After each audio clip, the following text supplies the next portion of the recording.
ಓಂ ಶ್ರೀ ಮಹಾಗಣಾಧಿಪತಿಯೇ ನಮಃ. ಓಂ ಶ್ರೀ ಮಾತ್ರೇ ನಮಃ. ಓಂ ಶ್ರೀ ಗುರುಭ್ಯೋ ನಮಃ. ಸಮಸ್ತ ಕನ್ನಡ ವೀಕ್ಷಕರಿಗೆ ನಮಸ್ಕಾರ. ನೀವು ಮೊದಲನೇ ಬಾರಿ ನಮ್ಮ ಚಾನೆಲ್ ನೋಡ್ತಾ ಇದ್ರೆ ದಯವಿಟ್ಟು ಸಬ್ಸ್ಕ್ರೈಬ್ ಮಾಡಿ ಅಂತ ಹೇಳ್ತಾ, ಈ ದಿನ ನಾವು ಶನಿ ಮತ್ತು ರವಿ ಸೂರ್ಯನ ಯುತಿಯಿಂದ ಇವರಿಬ್ಬರ ಮಿಲನದಿಂದ ದ್ವಾದಶ ರಾಶಿಗಳಿಗೆ ಯಾವ ಫಲಗಳು ಆಗ್ತಾ ಇದೆ ಅನ್ನೋದರ ಬಗ್ಗೆ ನಾವು ಹಿಂದಿನ ವಿಡಿಯೋಗಳಲ್ಲಿ ತಿಳ್ಕೊಳ್ತಾ ಇದ್ದೇವೆ. ಅದರಲ್ಲಿ ಭಾಗವಾಗಿ ಈ ದಿನ ನಾವು ಮಕರ ರಾಶಿ ಜಾತಕರಿಗೆ ಯಾವ ಅದ್ಭುತವಾದಂತ ಫಲಗಳು ಇರುತ್ತೆ, ಈ ಶನಿ ರವಿ ಇರೋದ್ರಿಂದ ಇವರಿಗೆ ಯಾವ ವಿಷಯಗಳಲ್ಲಿ ಶುಭವಾಗುತ್ತೆ, ಯಾವ ವಿಷಯಗಳಲ್ಲಿ ಮುಂಜಾಗ್ರತೆ ಕ್ರಮಗಳು ತಗೋಬೇಕು, ಯಾವ ಅನುಭವಗಳು ಇವರ ಜೀವನದಲ್ಲಿ ನಡೆಯಬಹುದು, ಅದು ವೃತ್ತಿ ಉದ್ಯೋಗ ಪರವಾಗಿ ಆಗಿರಬಹುದು, ವ್ಯಾಪಾರ ವಾಣಿಜ್ಯ ಪರವಾಗಿ ಆಗಿರಬಹುದು, ಕೌಟುಂಬಿಕ ಪರವಾಗಿ, ಆರೋಗ್ಯ ಪರವಾಗಿ, ಹಣಕಾಸಿನ ಪರವಾಗಿ ಯಾವ ರೀತಿ ಅನುಕೂಲತೆಗಳು ಈ ಮಕರ ರಾಶಿಯವರಿಗೆ ಆಗುತ್ತೆ ಅನ್ನೋದನ್ನ ನಾವು ಈ ವಿಡಿಯೋ ಮುಖಾಂತರ ತಿಳಿದುಕೊಳ್ಳೋಣ. ವೀಕ್ಷಕರೇ, ನಿಮಗೆ ನಮ್ಮ ವಿಡಿಯೋ ಇಷ್ಟವಾದದ್ದಲ್ಲಿ ದಯವಿಟ್ಟು ಲೈಕ್ ಮಾಡಿ ಅಂತ ಹೇಳ್ತಾ, ಮಕರ ರಾಶಿಯವರಿಗೆ ಈ ಶನಿ ಮತ್ತು ಸೂರ್ಯನ ಈ ಹೊಂದಾಣಿಕೆ ಅಥವಾ ಒಂದು ಯುತಿ ಅನ್ನೋದ್ರಿಂದ ಮಿಲನದಿಂದ ಏನಾಗ್ತಾ ಇದೆ, ಉದ್ಯೋಗ ಪರವಾಗಿ ಏನಾಗ್ತಾ ಇದೆ ಅಂತ ನಾವು ಮುಂದೆ ನೋಡುವುದಾದ್ರೆ, ಇವರಿಗೆ ಹೊಸ ಅವಕಾಶಗಳು ತುಂಬಾ ಕಮ್ಮಿ ಬರ್ತಾ ಇರುತ್ತೆ. ಹೊಸ ಅವಕಾಶಗಳು, ಉದ್ಯೋಗ ಅವಕಾಶಗಳು, ವಿದೇಶಿಗೋಸ್ಕರ ಅವಕಾಶಗಳು, ಇಲ್ಲ ಉತ್ತಮ ಕಂಪನಿಯಲ್ಲಿ ಏನಾದ್ರೂ ಉತ್ತಮ ವೇತನದೊಂದಿಗೆ ಏನಾದ್ರೂ ಪ್ರಯತ್ನ ಮಾಡ್ತಾ ಇದ್ರೆ ಬರುತ್ತೆ ಅವಕಾಶಗಳು, ಆದ್ರೆ ಕಮ್ಮಿ ಅವಕಾಶಗಳು ಬರೋದು.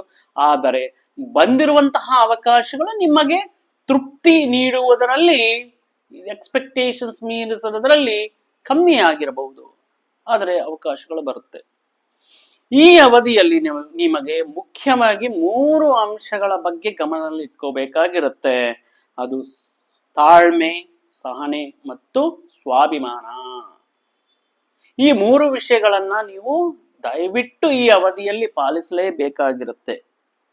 ಏಕೆಂದರೆ ನೀವು ಕೆಲಸ ಮಾಡುವಂತಹ, ವೃತ್ತಿ ಮಾಡುವಂತಹ ಜಾಗಗಳಲ್ಲಿ, ಪ್ರದೇಶಗಳಲ್ಲಿ, ಸಂಸ್ಥೆಗಳಲ್ಲಿ ನಿಮಗೆ ಮಾಡುವಂತಹ ಕೆಲಸ ತುಂಬಾ ಅಧಿಕ ಮೊತ್ತದಲ್ಲಿ ಇರುತ್ತೆ, ಜವಾಬ್ದಾರಿಗಳು ಜಾಸ್ತಿ ಇರುತ್ತೆ, ಕೆಲಸದ ಒತ್ತಡ ಜಾಸ್ತಿ ಇರುತ್ತೆ, ಕೆಲಸದ ಪರಿಮಾಣ ಜಾಸ್ತಿ ಇರುತ್ತೆ.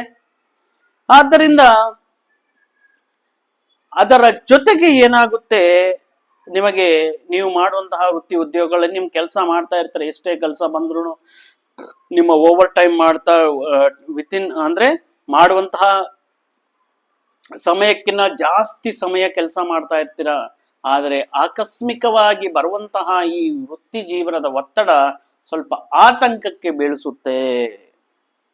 ಎಷ್ಟು ಕಷ್ಟ ಮಾಡ್ತಾ ಇದ್ದೀನಿ, ಇಷ್ಟು ಕೆಲಸ ಮಾಡ್ತಾ ಇದ್ದೀನಿ, ಇಷ್ಟು ಅವರ್ಸ್ ವರ್ಕ್ ಮಾಡ್ತಾ ಇದ್ದೀನಿ, ಆದ್ರೂ ಒಂದು ಐಡೆಂಟಿಟಿ ಇಲ್ಲ, ಆದ್ರೂ ನನಗೊಂದು ಗುರುತಿವಿಕೆ ಇಲ್ಲ, ಪ್ರತಿಯೊಂದರಲ್ಲಿ ತಪ್ಪು ನುಡುಕಿದ್ಬಿಟ್ಟು ಏನೋ ಒಂದು ಪ್ರತಿದಿನ ಏನೋ ಹೇಳ್ತಾನೆ ಇರ್ತಾರೆ, ಲೀವ್ ಕೇಳಿದ್ರೆ ಏನೋ ಒಂದು ರೀಸನ್ ಹೇಳ್ತಾ ಇರ್ತಾರೆ, ನನ್ನ ಹಾರ್ಡ್ ವರ್ಕ್ ಯಾರು ಗುರುತಿಸ್ತಾನೆ ಇಲ್ಲ ಅಂತ ಒಂದು ನೈರಾಶ್ಯ ನಿಮ್ಮಲ್ಲಿ ಕಾಣಿಸ್ಕೊಂತಾ ಇರುತ್ತೆ, ಒಂದು ನಿರುತ್ಸಾಹ ಆವರಿಸ್ಕೊಂಡಿರುತ್ತೆ.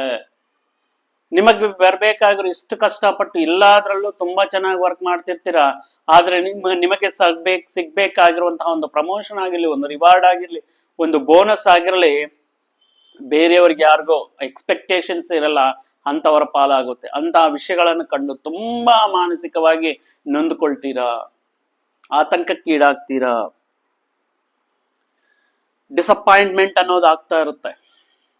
ಮತ್ತು ಜಲಸ್ ಅಂತ ಹೇಳೋಕ್ಕಾಗಲ್ಲ, ಅರೆ ನ್ಯಾಯಕ್ಕೆ ಕಾಲನೇ ಇಲ್ಲಲ್ಲಪ್ಪ, ಇಷ್ಟು ಕಷ್ಟ ಪಡ್ತಾ ಇದ್ದೀನಿ, ಹಾರ್ಡ್ ವರ್ಕ್ಗೆ ಬೆಲೆನೇ ಇಲ್ಲ ಅನ್ನುವಂತಹ ಒಂದು ಯೋಚನೆಗಳು ನಿಮ್ಮಲ್ಲಿ ಕಾಡೋದಕ್ಕೆ ವೃತ್ತಿ ಉದ್ಯೋಗಗಳಲ್ಲಿ ಮಕರ ರಾಶಿಯವರಿಗೆ ಆಗ್ತಾ ಇರುತ್ತೆ. ಕೆಲವೊಂದು ಸಂದರ್ಭಗಳಲ್ಲಿ ಇಂತಹ ಪ್ಲೇಸ್ ಎಲ್ಲ ನಾನು ವರ್ಕ್ ಮಾಡ್ತಾ ಇರೋದು ಬಿಟ್ಬಿಡೋಣ, ಯಾಕೆ ಸುಮ್ಮನೆ ಇಂತಹ ಪಾಲಿಟಿಕ್ಸ್, ಇಷ್ಟೊಂದು ಅನ್ಯಾಯನ ಅಂತ ಒಂದೊಮ್ಮೆ ನೀವು ಕೆಲಸನೇ ಬಿಟ್ಬಿಡೋಣ ಅನ್ನುವಂತಹ ಯೋಚನೆಗಳು ಮನಸ್ಸಿಗೆ ಬರ್ತಾ ಇರುತ್ತೆ. ಈ ವಿಷಯದಲ್ಲಿ ಮಕರ ರಾಶಿಯವರು ಇಂತಹ ವಿಷಯಗಳನ್ನು ಸಹಿಸದೆ, ಇಂತಹ ವಿಷಯಗಳಲ್ಲಿ ಒತ್ತಡಕ್ಕೂ ತಾಳದೆ ಕೆಲವರು ಏನ್ ಮಾಡ್ತಾರೆ, ಜಾಬನ್ನೇ ಬಿಟ್ಟು ಹೋಗ್ತಾರೆ. ಸ್ವಲ್ಪ ಜನ ಯಾಕಪ್ಪ ಎಲ್ಲಿ ಹೋದ್ರು ಮತ್ತೆ ಇನ್ನೊಂದು ಜಾಬ್ಗೆ ಹೋದ್ರು ಅಲ್ಲಿನೂ ಇದೇ ತರ ಮಾನಸಿಕ ಒತ್ತಡ ಇರುತ್ತೆ, ಸ್ಟ್ರೆಸ್ ಇರುತ್ತೆ, ಪಾಲಿಟಿಕ್ಸ್ ನಡೀತಾನೆ ಇರುತ್ತೆ, ಅನ್ಯಾಯಕ್ಕೆ ಮತ್ತೆ ಮಾಡ್ತಾನೆ, ಯಾಕೆ ಇವೆಲ್ಲ, ಯಾವ್ದೋ ನನಗೆ ಬುದ್ಧಿ ಕೊಟ್ಟಿದ್ದಾನೆ, ಶಕ್ತಿ ಕೊಟ್ಟಿದ್ದಾನೆ, ಒಂದು ವ್ಯಾಪಾರ ಮಾಡ್ಕೊಳ್ಳೋಣ ಅಂತ ಹೇಳ್ಬಿಟ್ಟು ವ್ಯಾಪಾರದ ಕಡೆಗೆ ಸ್ವಲ್ಪ ಜನ ಯೋಚನೆ ಮಾಡ್ತಿರ್ತಾರೆ. ಒಂದು ಹೊಸ ವ್ಯಾಪಾರ ಅಂತ ಇದ್ರೆ ನಮ್ಗೆ ನಾವೇ ಬಾಸ್ ಅಂತ ಇರ್ಬೋದು, ಲಾಭ ಆಗ್ಲಿ ನಷ್ಟ ಆಗ್ಲಿ ನಮ್ಗೆ ಸೇರುತ್ತೆ ಅನ್ನೋ ಭಾವನೆಯಿಂದ ಸ್ವಲ್ಪ ಜನ ವ್ಯಾಪಾರದ ಕಡೆಗೆ ಆಕರ್ಷಿತರಾಗ್ತಾರೆ. ಆದ್ರೆ ಅಂತಹ ಕೆಲಸಗಳಲ್ಲಿ ಇರ್ತೀರಾ, ಕಷ್ಟಪಟ್ಟು ಯಾವುದೇ ಬಂದ್ರೂ ಒತ್ತಡಕ್ಕೆ ಇರ್ತೀರಾ ಅಥವಾ ಬಿಟ್ಟು ಹೋಗ್ತೀರಾ ಅನ್ನೋದು ನಿಮ್ಮ ವೈಯಕ್ತಿಕ ವಿಚಕ್ಷಣೆಗೆ, ನಿಮ್ಮ ವೈಯಕ್ತಿಕ ನಿರ್ಧಾರಕ್ಕೆ ಬಿಟ್ಟಿದ್ದು. ಆದರೆ ನೀವು ಕಂಪಲ್ಸರಿ ಈ ರೀತಿ ನನಗೆ ಅವಮಾನಗಳಾಗ್ತಾ ಇದೆ, ಈ ರೀತಿ ನಮ್ಮನ್ನ ಒಂದು ರೆಕಗ್ನೈಸೇಷನ್ ಸಿಗ್ತಾ ಇಲ್ಲ, ತುಂಬಾ ಹಾರ್ಡ್ ವರ್ಕ್ 3-4 ಮಾಡುವಂತಹ ಕೆಲಸವನ್ನ ಒಂದೇ ದಿನ ಕಂಪ್ಲೀಟ್ ಮಾಡಿ ಅಂತ ಹೇಳ್ತಾ ಇದ್ದಾರೆ, ನಾನು ಮಾಡ್ಬೇಕಾ ಅನ್ನೋದು ನಿಮ್ಮ ವೈಯಕ್ತಿಕ ನಿರ್ಧಾರವಾಗಿರುತ್ತೆ. ಆದ್ರೆ ಬಿಡಬೇಕು ಅನ್ಕೊಂಡ್ರೆ ಬಿಟ್ಬಿಡಿ. ಯಾಕಂದ್ರೆ ಇದರಿಂದ ನಿಮಗೆ ಸಾಕಷ್ಟು ಮಾನಸಿಕ ಒತ್ತಡ, ವರ್ಕ್ ಲೈಫ್ ಬ್ಯಾಲೆನ್ಸ್ ಮಾಡಕ್ಕಾಗಲ್ಲ. ನಿಮ್ಮ ವೈಯಕ್ತಿಕ ವಿಷಯಗಳಲ್ಲಿ, ಸಾಂಸಾರಿಕ ಜೀವನದಲ್ಲಿ ನಿಮ್ಮ ಸಂಗಾತಿ, ನಿಮ್ಮ ಫ್ಯಾಮಿಲಿ, ನಿಮ್ಮ ಮಕ್ಕಳು, ಇವರ ಬಗ್ಗೆ ಕಾನ್ಸಂಟ್ರೇಷನ್ ಫೋಕಸ್ ಮಾಡಕ್ಕಾಗಲ್ಲ, ಟೈಮ್ ಸ್ಪೆಂಡ್ ಮಾಡಕ್ಕಾಗಲ್ಲ. ಅನಾವಶ್ಯಕವಾಗಿ ಒಂದು ಫ್ರಸ್ಟ್ರೇಷನ್, ಟೆನ್ಷನ್ ಇವೆಲ್ಲವೂ ತಗೊಂಡೋಗಿ ಮನೆಯಲ್ಲಿ ಹಾಕುವ ಕಾರಣದಿಂದ ಕೌಟುಂಬಿಕ ಪರವಾಗಿ ಕೆಲವೊಂದು ಸಮಸ್ಯೆಗಳು ಉತ್ಪನ್ನವಾಗುವುದಕ್ಕೆ ಕಾರಣವಾಗಬಹುದು.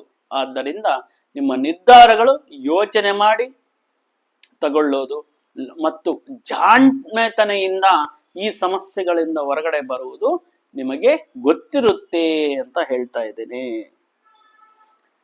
ಇನ್ನು ವ್ಯಾಪಾರ ವಿಷಯಗಳಿಗೋಸ್ಕರ ನೋಡುವುದಾದ್ರೆ, ಹೊಸದಾಗಿ ಇನ್ವೆಸ್ಟ್ಮೆಂಟ್ ಮಾಡೋದು, ಹೂಡಿಕೆ ಮಾಡೋದು ಅಥವಾ ವಿಸ್ತರಣೆ ಮಾಡೋದು, ಸ್ವಲ್ಪ ಎಕ್ಸ್ಪ್ಯಾಂಡ್ ಮಾಡೋಣ ಅನ್ನುವಂತಹ ವಿಷಯಗಳಲ್ಲಿ ಸ್ವಲ್ಪ ತಾಳ್ಮೆ ಇರಬೇಕು. ಸ್ವಲ್ಪ 1-2 ಸಾರಿ ಯೋಚನೆ ಮಾಡಿ ನೀವು ನಿರ್ಧಾರಗಳನ್ನ ಕೈ ಹಿಡಿಯುವಂತಹ ಸಾಧ್ಯತೆ ಇರುತ್ತೆ.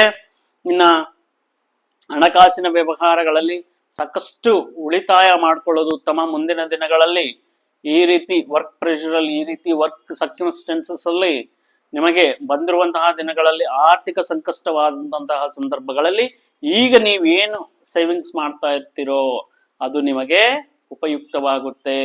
ಮಾಡುವಂತಹ ಖರ್ಚುಗಳಲ್ಲಿ ಗಮನವಿರಲಿ.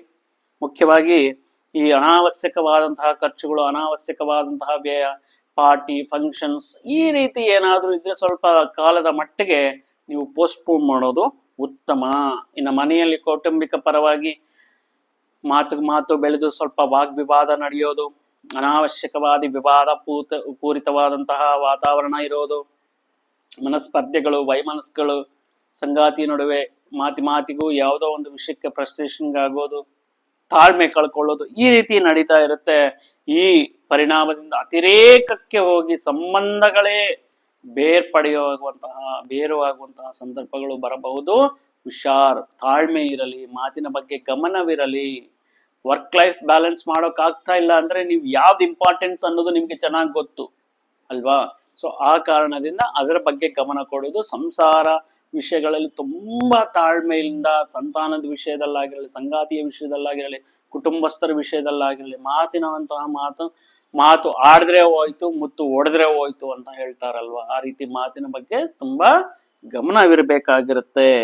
ಇದರಿಂದ ಆರೋಗ್ಯ ಪರವಾಗಿ ಇದೇ ಟೆನ್ಷನ್ ನಿಮ್ಗೆ, ಆರೋಗ್ಯ ಪರವಾಗಿ ಬೇರೆ ದೈಹಿಕ ಸಮಸ್ಯೆಗಳು, ಅನಾರೋಗ್ಯ ಸಮಸ್ಯೆಗಳು ಏನೂ ಇಲ್ಲ. ಯಾವ ರೀತಿ ಸಮಸ್ಯೆಗಳಿರುತ್ತೆ? ಮಾನಸಿಕ ಒತ್ತಡ ಇರುತ್ತೆ, ಸ್ಟ್ರೆಸ್ ಇರುತ್ತೆ, ಆಂಗ್ಸೈಟಿ ಇರುತ್ತೆ, ಈ ರೀತಿ ಆತಂಕಗಳು ಕಾಡ್ತಾ ಇರುತ್ತೆ. ಹಾರ್ಮೋನಲ್ ಇಂಬ್ಯಾಲೆನ್ಸ್ ಪ್ರಾಬ್ಲಮ್ಸ್ ಬರೋದಕ್ಕೆ ಚಾನ್ಸಸ್ ಇರುತ್ತೆ. ನೋಡಿ, ಈ ವಿಷಯಗಳು ಕಂಡ ತಕ್ಷಣ ನೀವು ಮೆಂಟಲ್ ಪೀಸ್ ಅನ್ನೋದು ತುಂಬಾ, ಮಾನಸಿಕ ಶಾಂತಿ, ಪ್ರಶಾಂತತೆ ಅನ್ನೋದು, ವಿಶ್ರಾಂತಿ ಅನ್ನೋದು ತುಂಬಾ ಮುಖ್ಯ. ಮನುಷ್ಯನಿಗೆ ಆರೋಗ್ಯವನ್ನು ಇಟ್ಕೋಬೇಕು, ತುಂಬಾ ಚೆನ್ನಾಗಿ ಇಟ್ಕೋಬೇಕು ಅಂದ್ರೆ ಮಾನಸಿಕ ಪ್ರಶಾಂತತೆ, ಪೀಸ್ಫುಲ್ನೆಸ್ ಎನ್ವಿರಾನ್ಮೆಂಟ್ ತುಂಬಾ ಅವಶ್ಯಕತೆ ಇರುವ ಕಾರಣದಿಂದ ನೀವು ಯಾವುದೇ ವಿಷಯನ ಜಾಸ್ತಿ ಯೋಚನೆ ಮಾಡೋದು, ಜಾಸ್ತಿ ಒತ್ತಡಕ್ಕೆ ತಗೊಳ್ಳೋದು ಬೇಡ ಅಂತ ಹೇಳ್ತಾ ಇದೆ. ಆಹಾರದ ವಿಷಯದಲ್ಲಿ ನೀವು ಈ ಹಾರ್ಮೋನಲ್ ಇಂಬ್ಯಾಲೆನ್ಸಸ್ ಆಗಿರುವಂತಹ ಕಾರಣದಿಂದ ಸ್ವಲ್ಪ ಆಹಾರ ವಿಷಯದಲ್ಲಿ ಸ್ವಲ್ಪ ಪೌಷ್ಟಿಕ ಆಹಾರ ತಗೊಳ್ಳಿ. ಮನೆಯಲ್ಲೇ ಮಾಡಿರುವಂತಹ ಪೌಷ್ಟಿಕ ಆಹಾರ, ಸ್ಪ್ರೌಟ್ಸ್ ತಗೊಳ್ಳೋದು ಮತ್ತು ಡ್ರೈ ಫ್ರೂಟ್ಸ್ ಜಾಸ್ತಿ ತಗೊಳ್ಳೋದು, ಈ ರೀತಿ ಕಾರಣದಿಂದ ನೀವು ಮಾಡ್ಬೋದು. ಹೊರಗಡೆ ಸಿಗುವಂತಹ ಜಂಕ್ ಫುಡ್, ಫ್ರೈಡ್ ಮಾಡಿರೋದು, ಅದು ಏನೇನೋ ಸಿಕ್ತಿರುತ್ತಪ್ಪ, ಅಂತಹ ಫುಡ್ ಎಲ್ಲ ಸ್ವಲ್ಪ ಅವಾಯ್ಡ್ ಮಾಡಿದ್ರೆ ನಿಮ್ಮ ಆರೋಗ್ಯದಲ್ಲಿ ಸ್ವಲ್ಪ ಮಟ್ಟಿಗೆ ತುಂಬಾ ಸುಧಾರಣೆ ಆಗುತ್ತೆ, ಚೆನ್ನಾಗಿರುತ್ತೆ. ಇನ್ನು ಪರಿಹಾರಗಳು ನೋಡ್ಕೊಂಡ್ರೆ ಈ ಮಕರ ರಾಶಿಯವರು ಈ ಈ ಶನಿ ಕೊಡುವಂತಹ ಈ ಏನು ಫಲಗಳು ಇರುತ್ತೋ, ಶನಿ ರವಿ ಇರುತ್ತಾರಲ್ವ, ಈ ಶನಿ ಕೊಡುವಂತಹ ಪರಿಹಾರಗಳಿಗೋಸ್ಕರ ಪ್ರತಿನಿತ್ಯವೂ ಏನಿಲ್ಲ, ನಿಮ್ಮ ಮೆಡಿಟೇಷನ್ ಮಾಡ್ಕೊಳ್ಳಿ, ಯೋಗ ಧ್ಯಾನ ಮಾಡ್ಕೊಳ್ಳಿ. ಮೆಡಿಟೇಷನ್ ಮಾಡುವಂತಹ ಧ್ಯಾನ ಮಾಡುವಂತಹ ಸಂದರ್ಭಗಳಲ್ಲಿ ಓಂ ಶಂ ಶನಿಯೇನ್ ನಮಃ ಅನ್ನುವಂತಹ ಒಂದು ಮಂತ್ರವನ್ನ ನಿಧಾನವಾಗಿ ನೀವು ಏಕಾಗ್ರತೆಯಿಂದ 108 ಬಾರಿ ನೀವು ಪ್ರತಿನಿತ್ಯವೂ ಪಠನೆ ಮಾಡಿದರೆ, ಮತ್ತು ಹನುಮಾನ್ ಚಾಲೀಸ ಅಂತ ಬರುತ್ತೆ, ಹನುಮಾನ್ ಚಾಲೀಸ ಹನುಮಂತನಿಗೂ ಇಂತಹ ಈ ಪರಿಸ್ಥಿತಿಗಳಿಂದ ಹೊರಗಡೆ ಹಾಕಲು ಅದ್ಭುತವಾದಂತಹ ಶಕ್ತಿ ಕೊಡ್ತಾರೆ. ಹನುಮಾನ್ ಚಾಲೀಸ, ಶನಿ ಚಾಲೀಸ ಈ ರೀತಿ ಪಠನೆ ಮಾಡುವುದರಿಂದ, ಶನಿ ಜಪವನ್ನು ಮಾಡುವುದರಿಂದ ಪ್ರತಿ ಶನಿವಾರ ನವಗ್ರಹಗಳಲ್ಲಿ ನೀಲಾಂಜನ ಸಮಾಭಾಸಂ ರವಿಪುತ್ರಮೇಮಾಗ್ರಜಂ ಛಾಯಾಮಾರ್ತಾಂಡ ಸಂಭೂತಂ ತಂ ನಮಾಮಿ ಶನೈಶ್ಚರಂ ಅನ್ನುವಂತಹ ಮಂತ್ರವನ್ನ 19 ಬಾರಿ ಪಠನೆ ಮಾಡಿ ಒಂದು 5 ಪ್ರದಕ್ಷಿಣೆ ಮಾಡಿಕೊಂಡು ಮಾಡಿದ್ರೆ ನಿಮಗೆ ಶನಿ ಅನುಕೂಲ ಆಗ್ತಾರೆ. ಇನ್ನ ಪ್ರತಿ ಭಾನುವಾರ ಮುಖ್ಯವಾಗಿ ಮಕರ ರಾಶಿಯವರು ಭಾನುವಾರ ಆಚರಣೆ ಇದೇನಪ್ಪ ಹೊಸದು? ಹೌದು, ಭಾನುವಾರ ಸೂರ್ಯನಿಗೆ ಅಧಿದೇವತೆ ಆಗಿರುವಂತಹ ಸೂರ್ಯನ ವಾರ, ರವಿವಾರ ಆಗಿರುವಂತಹ ಕಾರಣದಿಂದ ತುಂಬಾ ಜನ ಅದೊಂದು ಕಲ್ಚರ್ ಹಾಕೊಂಡ್ಬಿಟ್ಟಿದ್ದಾರೆ. ಭಾನುವಾರ ಬಂದಿದೆ ಅಂದ್ರೆ ಮಾಡಬಾರ್ದನ್ನೆಲ್ಲ ಮಾಡ್ತಾ ಇರ್ತಾರೆ, ಮದ್ಯಪಾನ, ಮಾಂಸ, ಈ ತರ ಎಲ್ಲ. ಏನಂದ್ರೆ ಕೆಲವು ವಾರಗಳ ಒಂದು ಸಂಕಲ್ಪ ಮಾಡಿಕೊಂಡು ಈ ಸಮಸ್ಯೆಗಳಿಂದ ನನ್ನನ್ನು ಹೊರಗಡೆ ಹಾಕು ಅಂತ ಹೇಳ್ಬಿಟ್ಟು ಒಂದು 7 ವಾರ, 9 ವಾರ, 11 ವಾರ ಈ ಏಕಭುಕ್ತ ವ್ರತವನ್ನ ಮಾಡ್ತಾ ಭಾನುವಾರದಂದು ತುಂಬಾ ನಿಷ್ಠೆಯಿಂದ ಈ ಮದ್ಯ ಮಾಂಸಗಳಿಗೆ ದೂರವಿದ್ದು ಬ್ರಹ್ಮಚರ್ಯವನ್ನು ಪಾಲಿಸುತ್ತಾ ಈ ಸೂರ್ಯನ ಆರಾಧನೆ ಮಾಡಿಕೊಂಡ್ರೆ ತುಂಬಾ ಉತ್ತಮವಾಗಿರುತ್ತೆ ಅಂತ ಹೇಳ್ತಾ, ಮಕರ ರಾಶಿಯವರಿಗೆ ಆ ಪರಮೇಶ್ವರನ ಸರ್ವೇಶ್ವರನ ಆಶೀರ್ವಾದವಿರಲಿ ಅಂತ ಪ್ರಾರ್ಥಿಸುತ್ತಾ ಈ ವಿಡಿಯೋನ ಇಲ್ಲಿಗೆ ಮುಗಿಸ್ತಾ ಇದ್ದೇನೆ. ಮತ್ತೊಂದು ವಿಡಿಯೋ ಜೊತೆಗೆ, ಮತ್ತೊಂದು ಆಸಕ್ತಿಕರ ವಿಷಯದ ಜೊತೆಗೆ ನಿಮ್ಮ ಮುಂದೆ ಬರ್ತೀನಿ. ಅಲ್ಲಿಯವರೆಗೂ ಸರ್ವೇ ಜನ ಸುಖಿನೋ ಭವಂತು, ಸಮಸ್ತ ಸನ್ಮಂಗಳಾನಿ ಭವಂತು. ಜೈ ಶ್ರೀರಾಮ್.